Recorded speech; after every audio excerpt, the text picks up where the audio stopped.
find it at FIFA.com or at each federation. Okay. Because basically, it's the federations the ones who who give the license. Yeah.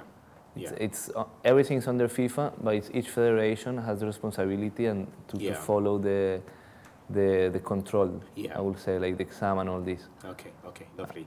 I'll just go to another interesting question. Mr. Kia virtually owns Tevez. I don't know your take on it, but it's quite it was quite a surprise to people in Europe and maybe in Africa because people don't actually own a player or have a right to play. It's always like a club, and I'm sure you're aware of what happened at West Ham and Sheffield United were not happy. They took them to court, claiming that because of that they couldn't stay up in the Premiership, and now he's at Man United, and everyone is fighting over him. I mean, just yesterday, Man United was actually saying that maybe we'll pay the £25.5 million for him to stay in the Man United, and Liverpool want him, maybe Real Madrid wants him. What do you think about that? And also, how is it do you think it's a right thing for a person to actually own a right to a player? Well, it all depends, I think that the sense of football should be that the clubs own it, owns a player, because like private investors owning a football player, it's a bit complicated. Football needs also capital, and it doesn't come only from fans, so in a way it helps to develop the whole thing. Yeah. I'll just ask two more questions and we'll let you go. It's a fun, I'm really enjoying this interview, and guys, I'm sure you guys are enjoying it as well. I know you follow African football, obviously, and Nigeria played against Colombia, and you're going to watch the Nigeria-Ireland game. I'm not sure if you're aware, but we actually drew 0-0 with Mozambique in a qualifier. And it's a group, one person is getting out in each group. So in our group, we have Tunisia, Nigeria, Mozambique, and Kenya. And then we dropped a point away against Mozambique. And Tunisia, I'm sure as you know, they're a very strong country. We beat them once in the World Cup. Oh, in the World Cup, yes. 1998. Yes, I remember that, yeah. They're quite tricky. They actually beat us in the Nations Cup 2004 in the semi-finals. So they can be a very strong team. Or most North African teams are quite tricky, So this is why we're taking the friendly very serious. It's Nigeria because we too missed the last World Cup. And it wasn't funny seeing Ghana and other teams, playing, Cote d'Ivoire, Drogba doing his thing. Tell me that. It happened to me also. You understand? Doing the last two and probably the next one also. It's so frustrating. So now we're trying to make sure that, we don't make the same mistake and we actually qualify. We are kind of facing the similar things that Colombia is facing because players like Okocha, Kanu is he's still playing, but, he's not at his prime as before. It's not as before, of course. Exactly. And Finidi George, that used to be at Ajax. A lot of players have actually passed, stopped playing. So now we have new players, and it's taking time to make them into a team. And we just don't want to miss this World Cup. So I don't know if you're following it, but what do you think is going to happen against Ireland? Ireland is a very strong nation as well. What's your prediction? Well, I would say 2-1 for Nigeria. Wow. I think Nigeria has a stronger team than Ireland. Yeah. I mean, Nigeria has very good players. Always have very good players. Yeah. So let's you predicted a 2-1, maybe? I would say 2-1. I hope it's 2-1. Okay. Probably 1-0. That's good.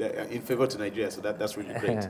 And basically, we wish you, all the best, in Colombia and what you do as well. I know you're a very good role model. The last question I'll just throw to you is, like charity. I'm sure that, you either do charity or help in raising up young people, young kids back in South America. Yes. You just want to tell the viewers about that? Well, actually, like us, our family, we have a club we have 350 young kids. Wow. And in every category, you mean like from 6 years old till 18 years old. And we basically, most of your family actually owns. Exactly. Wow, yes. That's great. So it's basically we don't charge any of those kids. In many of the academies around the world, they always, the kids have to pay for playing football. We don't, and which is a good social, not charity but social activity, I would say. And it gives the kids the opportunity to grow and to focus on sport, instead of focusing crime and all that, focusing on different things. And in Colombia, we're exposed to many of these bad things in the society, like you say, crime and different other stuff. So, we have some of these players have become also professional players. So it's quite interesting, and we feel proud of this, you know. Yeah, that is great. If people want to get through to you, I don't know, maybe fans, I know you're on Facebook. Exactly. I don't know if you have a website, so we can flash that on the screen. Do you just want to let them know how they can get through to you? The boo eurodatasport.com. Okay. Eurodatasport.com. Okay, so that will be on the screen. And if people want to find you on Facebook, do they just need to type in your name? And then Yes, Juan Pablo Pachon. Okay, that's great. Okay, Juan Pablo. Yeah, thank you very much for coming on. Thank you for your passion in Nigerian football as well. That is so great to see, you know, a South American or someone from the other continent, you know, showing interest in what we do in Nigeria.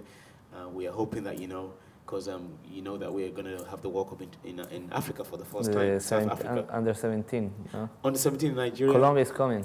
Oh, finally. That would be interesting. At least for the under 17 we're coming. Yeah, that would really be interesting. I might come to that World Cup. It would be good for you to come to Nigeria. I'm sure you love it there. Funny enough, in the under 20 as well, Egypt is hosting it as well. In Africa, in Africa, and then next year, the South World Africa. Cup. Yeah. World Cup. So hopefully, maybe because we've had African teams that have actually gone to the quarterfinals, but never to the semifinals. So maybe one of these. Hopefully Nigeria, you know, would be so great. You know. So thank you very much for coming on our show. You're welcome. We wish you the best. My pleasure. Thank you. We've gone to the United States of America. You said, oh, guys, that's not enough. Okay, we went to Africa, gave you the best. And you said, Tosh Mag, please, we need more. You need more? Okay, we're going to go to Colombia. And we've brought a top, I'm not going to say a top dog, but a top personality back from Colombia.